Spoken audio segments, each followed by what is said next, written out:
dañuy tàmbali sant yàlla mi nu may ñu wër Sénégal ba agsi fii ci Thiès di fi tëjee suñu campagne te def nañ ko ñun te amuñu benn gàllankoor ci yoon daluñu ci kaw kenn dalu suñu kaw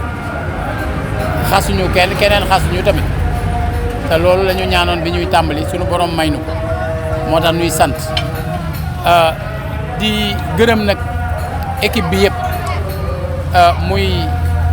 le maire Maguette Wade mi nga xam ne mooy tête de liste di Fatou Coulibaly mi nga xam mooy présidente parti Bokk Gëm Gëm di Pascal Oudiane di professeur Ogo Seck di Monique Badiane bu jigéen jàmm ak ñeneen ñi nga xam ne yëpp ñoom ñoo ñëw kuréelu ci biir jëf jël takku liggéey Sénégal ñoo ñëpp kenn ku ci nekk def na wàllam fa mu féete am na ñeneen ñu jàpp ci biir campagne bi it te sax xamuñu seeni tur mais daje nañu ak ñoom ci yoon yi fekk leen ci waar wi loola rek mat na ñu gërëm leen li ci des nag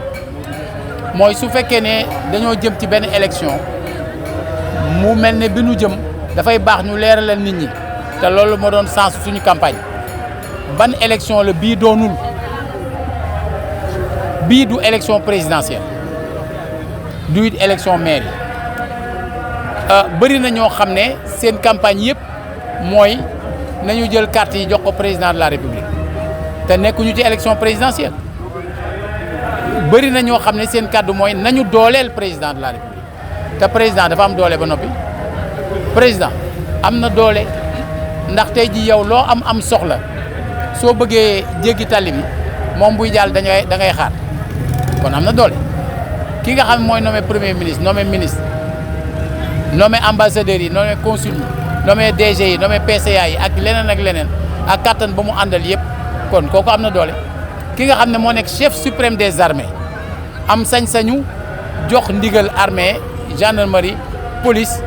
donc force de défense et de sécurité yëpp mais kooku am na doole kon kooku du moo soxla ku ko dooleel ki soxla ku ko dooleel mooy askan wi nga xam ne moom moo yàgg tumuranke te yaakaar ci ay njiitam ñu def preuve de solidarité ci ay mbiram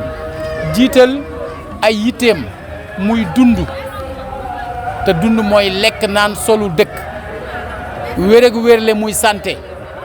éducation muy njàng ak lépp lu ci aju muy sécurité maanaam kiiraay muy yoon maanaam justice loolu askan wi moo soxla ñu dooleel ko ci pour ñu dooleel ko ci nag dafa am ay wàll boo xam ne mi ngi ko dénk président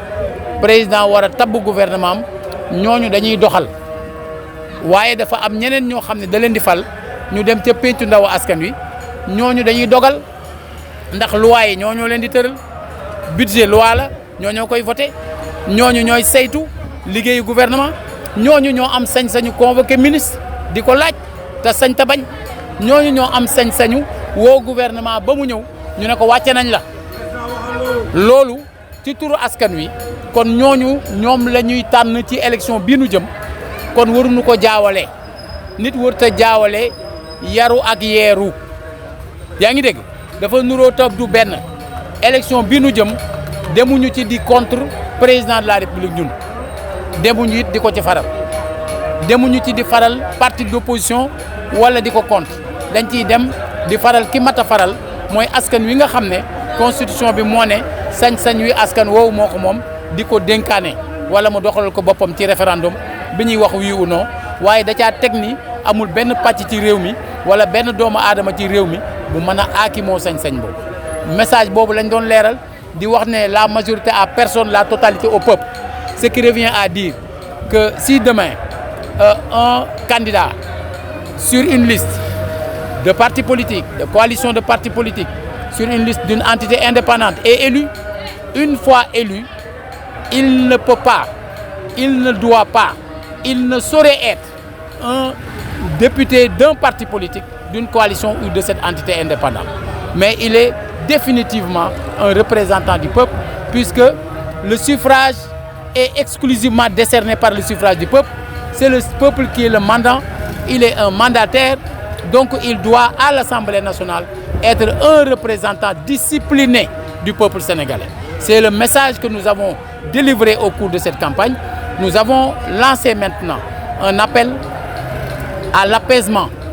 Ce pays a besoin de sérénité. Ce pays a besoin de tranquillité. Le Sénégal a besoin de paix. Quelles que puissent être nos propositions dans les différents domaines, dans le domaine social, dans le domaine économique, dans le domaine politique, dans le domaine environnemental, ces propositions ne pourront jamais entrer en vigueur si nous ne sommes pas dans des conditions pacifiques de réalisation. Nous avons donc tous intérêt à préserver ce pays. Nous connaissons tous ce qui se passe dans la sous-région. Et Dieu nous en préserve. Maintenant, pour qu'il nous en préserve, nous devrions nous-mêmes poser les actes qu'il faut, aller dans le sens de répandre une culture et une culture authentique de paix. Ça a été notre message au cours de cette campagne électorale. Aujourd'hui que nous sommes arrivés au terme de cette campagne, il est essentiel que nous résumions nos propos ainsi et que nous disions à ceux qui sont nos compatriotes que nous espérons vous avoir convaincus. En tout cas, nous avons fait ce qui dépendait de nous. C'était poser un acte de candidature, des actes de candidature. C'était battre une campagne électorale pacifique. C'était aller vers vous, essayer d'être aussi clair que possible. Ce que nous avons essayé, nous avons déploré les violences. Nous avions prévenu dès avant l'ouverture de la campagne électorale. Parce que nous nous attendions, avec les discours guerriers qui étaient prononcés ça et là, nous nous attendions à ce qu'il y ait ce climat de violence. Maintenant, comme il n'est jamais trop tard pour bien faire, nous n'avons jamais cessé de lancer un appel ou des appels à l'apaisement.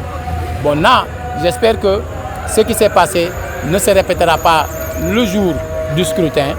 En tout cas, j'espère que les appels lancés par la société civile, nos chefs religieux, tous ceux qui, en fait, ont voix au chapitre dans ce pays-là, j'espère que ces gens-là seront entendus et que les uns et les autres seront raison gardés pour préserver le Sénégal.